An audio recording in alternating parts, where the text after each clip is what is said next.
Good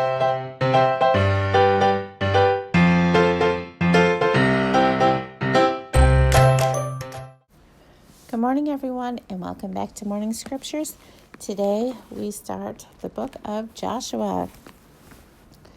It says, after the death of Moses, the servant of the Lord said to Joshua, the son of Nun, Moses' assistant, Moses, my servant, is dead. So now get up and cross over this Jordan, you and all the people, to the land I am giving to them, the people of Israel.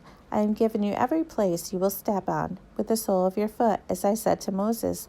All the land from the desert and the Lebanon to the great river, the Euphrates River, all the land of the Hittite, and on to the great sea in the west will be your territory. No one will be able to withstand you as long as you live. Just as I was with Moses, so I will be with you. I will neither fail you nor abandon you. Be strong, be bold, for you will cause the people to inherit the land I swore to their fathers I would give them. Only be strong and very bold in taking care to follow all the Torah which Moses my servant ordered you to follow. Do not turn from it, either to the right or to the left. Then you will succeed wherever you go. Yes, keep this book of the Torah on your lips and meditate on it day and night, so that you will take care to act according to everything written in it. Then your undertakings will prosper and you will succeed. Haven't I ordered you? Be strong, be bold. So don't be afraid or downhearted, because the Lord your God is with you wherever you go. Joshua instructed the officers of the people to go through the camp and order the people. Prepare provisions, because in 3 days you will cross the Jordan to go in and take possession of the land the Lord your God has given you. To the Reubenites and Gadites and half the tribe of Manasseh, Joshua said, remember, when Moses, the servant of the Lord, ordered you, the Lord your God has let you rest and will give you this land. Your wives, your little ones, and your livestock will stay in the land Moses gave you on the east side of the Jordan. But you are to cross over, armed as a fighting force, ahead of your brothers to help them, until the Lord allows your brothers to rest, as he has allowed you. And they too have taken possession of the land Adonai your God has given them. At that point you will return to the land which is yours and possess it, the land Moses, the servant of the Lord, gave you in the Jordan to the east toward the sunrise. They answered Joshua, we will do everything you ordered us to do, and we will go wherever you send us. Just as we listened to everything Moses said, so we will listen to you. Only may the Lord your God be with you, as he was with Moses. If anyone rebels against your order and doesn't heed what you say in every detail of your order, he will be put to death. Just be strong, be bold. Chapter 2.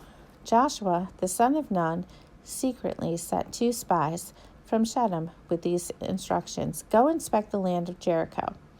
They left, came to the house of a prostitute named Rahab, where they spent the night. The king of Jericho was told about it. Tonight, some men from Israel came here to reconquer the land. The king of Jericho sent a message to Rahab. Bring out the men who came to you and are staying in your house, because they have come to reconquer all the land. However, the woman, after taking the 2 men and hiding them, replied, yes, the men did come to me, but I didn't know where they had come from. The men left around the time when they shut the gate, when it was dark. Where they went, I don't know, but if you chase after them quickly, you will overtake them.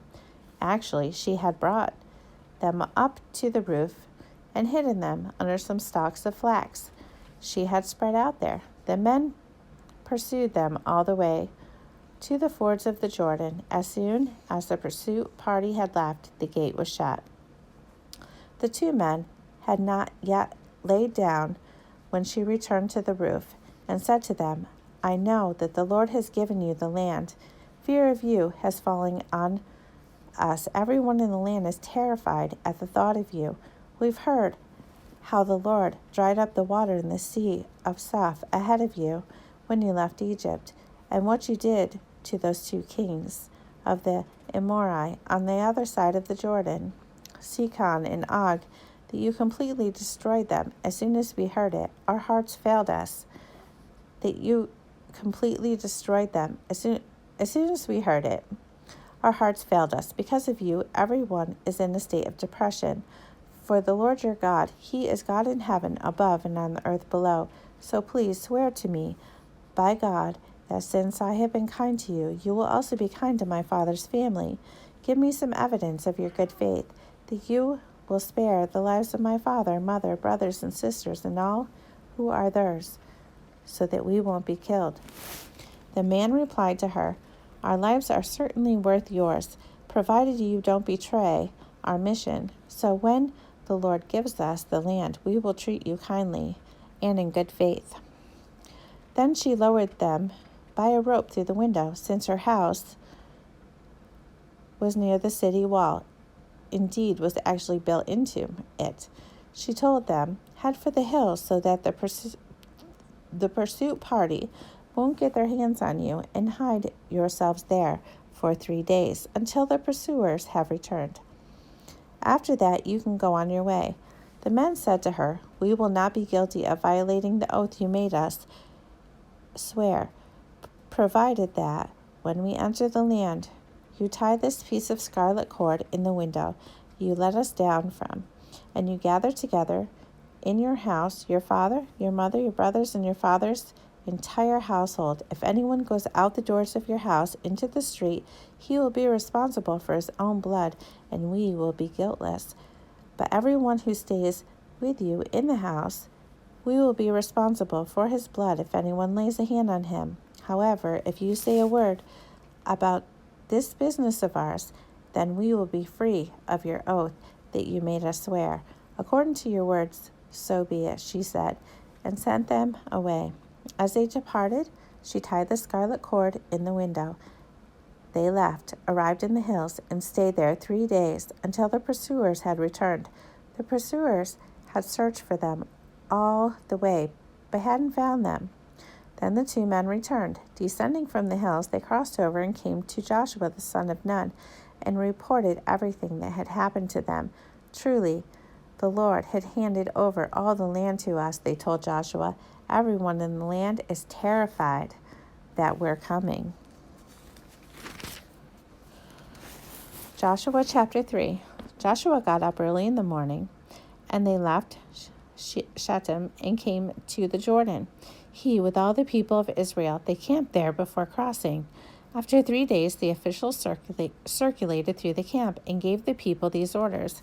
When you see the Ark of the Covenant of the Lord your God and the priests, who are Levites, carrying it, you are to leave your position and follow it, but keep a distance between yourselves and it of about 1,000 yards. Don't come any closer so that you will understand which way to go, because you haven't gone this way before. Joshua said to the people, Consecrate yourself, because tomorrow the Lord your God is going to work wonders among you. Then Joshua said to the priests, Take the ark for the covenant and go on ahead of the people. They took the ark for the covenant and went ahead of the people. The Lord said to Joshua, Starting today, I will make you great in full view of all of Israel, so that they will know that just as I was with Moses, so I will be with you. Now you are to order the priests carrying the ark for the covenant as follows. When you come on the edge of the Jordan River, you are to stop in the Jordan itself. Joshua said to the people of Israel, Come here and listen to the words of the Lord your God. Then Joshua said, Here is how you will know that the living God is here with you, and that without fail he will drive out from before you the Canaan, the Hivites, and the Perizzites, the Girgashites, the Amori, and the Yevusi. The ark of the covenant of the Lord and all the earth is going on ahead of you across the Jordan. Now choose yourselves 12 men out of the tribes of Israel, 1 man from each tribe. As soon as the priests carrying the ark of the Lord of all the earth, put the soles of their feet in the water of the Jordan, the waters of the Jordan will be cut off upstream and stand piled up like an embankment. So the people left their tents to cross the Jordan with the priests carrying the ark for the covenant ahead of the people. When those carrying the ark had come to the Jordan, and the priests carrying the ark had waded into the water, for throughout harvest season the Jordan overflowed its banks, the water upstream stood piled up like an embankment for a great distance at Adam, the city next to Sartan, so that the water flowing downstream toward the sea of the Arva, the Dead Sea, was completely cut off, and the people crowded over right by Jericho. The priest carrying the Ark of the Covenant of the Lord stood fast on dry ground in the middle of the Jordan, while all Israel crossed on dry ground until the entire nation had finished crossing the Jordan. Okay, so we're going to stop there for today. That is the end of Joshua chapter 3, and we will start with chapter 4 tomorrow. I hope you all have a wonderful and blessed Sabbath. Thanks for listening.